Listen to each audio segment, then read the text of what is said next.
Assalamualaikum warahmatullahi wabarakatuh. Om Swastiastu, Namo Buddhaya, salam kebajikan dan salam sejahtera untuk kita semua. Terima kasih kepada Dewan Juri yang terhormat atas waktu dan kesempatan yang telah diberikan. Pada kesempatan yang berbahagia kali ini, izinkan saya memperkenalkan diri terlebih dahulu sebelum masuk ke dalam inti perdebatan. Perkenalkan, saya Miftahul Alvin Najib dan saya merupakan representatif dari SMA Yapenda Jakarta Utara. Di sini saya berperan sebagai pembicara satu dari tim oposisi, dan saya ingin menegaskan Dewan Juri yang terhormat bahwasanya saya menolak mosi yang diberikan, yaitu Indonesia seharusnya melakukan privatisasi penyediaan air. Ada beberapa alasan atau beberapa argumen yang ingin saya sampaikan terkait mengapa saya menolak adanya privatisasi penyediaan air di Indonesia. Namun sebelum kita masuk ke dalam argumentasi, saya ingin melihat terlebih dahulu argumentasi dari pihak pemerintah. Yang pertama, adanya keterlibatan swasta yang akan mengakibatkan persaingan bebas,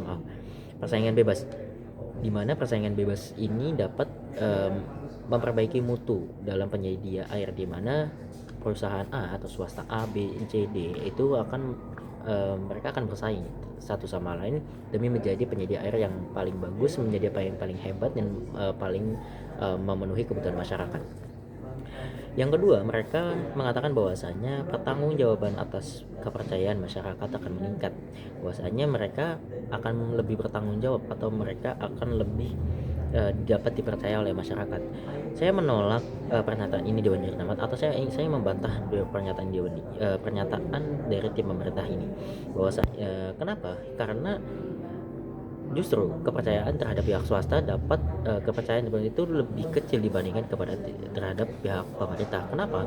Karena pihak swasta justru memiliki potensi untuk merugikan masyarakat, karena pihak swasta itu dimiliki oleh perseorangan atau atau sebuah PT, di mana ia dikepalai oleh satu orang sebagai seorang pengusaha atau sebagai seorang pemilik dari perusahaan tersebut, yang dimana ketika segala hal yang terjadi di dalam perusahaan tersebut, maka ia adalah bersifat pribadi atau bersifat private, si pemilik usaha tersebut atau si ketua atau si pemilik dari PT tersebut, dibandingkan dengan pemerintah, di mana ketika suatu penyedia air atau sebuah perusahaan ini dipegang oleh pemerintah, maka pemerintah ini wajib dalam artian wajib transparan dalam segi apapun, dalam segi keuangan, dalam segi mungkin dalam segi pembelian peralatan dan sebagainya, bahwasanya pemerintah ini harus transparan dalam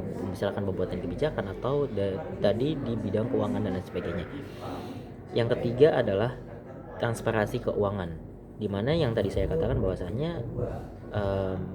bahwasanya pihak swasta justru lebih memiliki potensi untuk tidak transparan dalam hal keuangan, di mana memiliki potensi untuk terjadinya korupsi atau bahkan terjadinya monopolitisasi atau oligopasi, di mana mereka memonopoli, dalam artian mereka melakukan monopoli, mereka melakukan meninggikan harga yang tadinya mungkin ketika dipegang oleh pemerintah akan memiliki subsidi atau lebih dalam hal lain ini dikatakan sebagai lebih murah dibandingkan ketika dipegang swasta, maka ketika dipegang oleh swasta maka memiliki kemungkinan untuk menjadi lebih mahal karena tidak didukung oleh adanya subsidi dari pemerintah.